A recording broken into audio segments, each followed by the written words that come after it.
നമുക്കുണ്ടല്ലോ ഇന്ന് വീണ്ടും ഒരു ഡേ ഇൻ മൈ ലൈഫ് കാണാം കേട്ടോ. അപ്പൊ രാവിലെ ഇതേ കഴിക്കാനായിട്ട് പുട്ടും അതുപോലെ തന്നെ ചിക്കന്റെ ഇഷ്ടം ഉണ്ടായിരുന്നു. എനിക്കിത് ഭയങ്കര ഇഷ്ടാട്ടോ. അങ്ങനെ അതും കഴിഞ്ഞിട്ട് നമ്മൾ ഇതേ പുറത്തേക്ക് ഇറങ്ങി കേട്ടോ.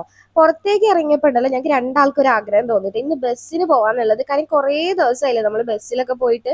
അങ്ങനെ ഉണ്ടല്ലോ മണ്ണൂർ വളയുന്ന ബസ് കയറിയിട്ട് നമ്മൾ ഇതേ ഫറൂഖ് സ്റ്റാൻഡിൽ പോയിട്ട് ഇവിടുന്ന് ഒരു ഫ്രഷ് ലൈം വാങ്ങിച്ചു കുടിച്ചിട്ട്. ഇവിടുത്തെ ഭയങ്കര ടേസ്റ്റ് ആട്ടോ, തേങ്ങാപ്പാലൊക്കെ ഒഴിച്ചതാണ് ഇത്. അത് കഴിഞ്ഞ് നമ്മൾ ജ്വല്ലറി പോയി അവിടുത്തെ കാര്യങ്ങളൊക്കെ കഴിഞ്ഞ് തിരിച്ചിതേ പോകുന്ന വഴിക്ക് റോഡ് സൈഡിൽ ഈ കരിമ്പ് ജ്യൂസിന്റെ കട കണ്ടു കേട്ടോ. അപ്പൊ വിചാരിച്ചു അവിടുന്ന് കരിമ്പ് ജ്യൂസും കുടിക്കാന്ന് വിചാരിച്ചിട്ട് ഇതേ ഒരു ഗ്ലാസ് കരിമ്പ് ജ്യൂസ് വാങ്ങിച്ചു കുടിച്ചേ. അതും കഴിഞ്ഞ് തിരിച്ച് വണ്ടി എടുത്തിട്ട് നമ്മൾ നേരെ ദേ വീട്ടിലേക്ക് പോയപ്പോഴത്തേക്ക് അമ്മ വീണ്ടും നല്ല ചോറും ചെമ്മീന്റെ റോസ്റ്റും പിന്നെ നല്ല ചക്കക്കുരു മുരിങ്ങേന്റെ കറിയും പിന്നെ മീൻ വറുത്തതും വെച്ചിട്ടുണ്ടായിരുന്നു കേട്ടോ. ഈ ഇലയിൽ കഴിക്കണം എന്തിനാ വെച്ചാൽ ഒരുപാട് കഴിക്കാൻ വേണ്ടിയിട്ടാണ്. ഫുഡ് കഴിച്ച് കഴിഞ്ഞപ്പോഴത്തേക്ക് ഇതേ ഞാൻ ഇവിടെ കിടക്കുന്നുണ്ടായിരുന്നു കേട്ടോ. പിന്നെ കുറച്ചു നേരം അവളെ ഇടങ്ങറാക്കാന്ന് വിചാരിച്ചിട്ട് അവൾക്കാണെങ്കിൽ ഇന്ന് പുറത്തോട്ട് വിടാത്തന്നെ ഭയങ്കര ദേഷ്യമായിരുന്നു. ഞാൻ വീഡിയോ എടുക്കുമ്പോൾ എന്റെ ഫോണൊക്കെ ഉണ്ടല്ലോ തല്ലി പൊളിക്കായിരുന്നു കേട്ടോ.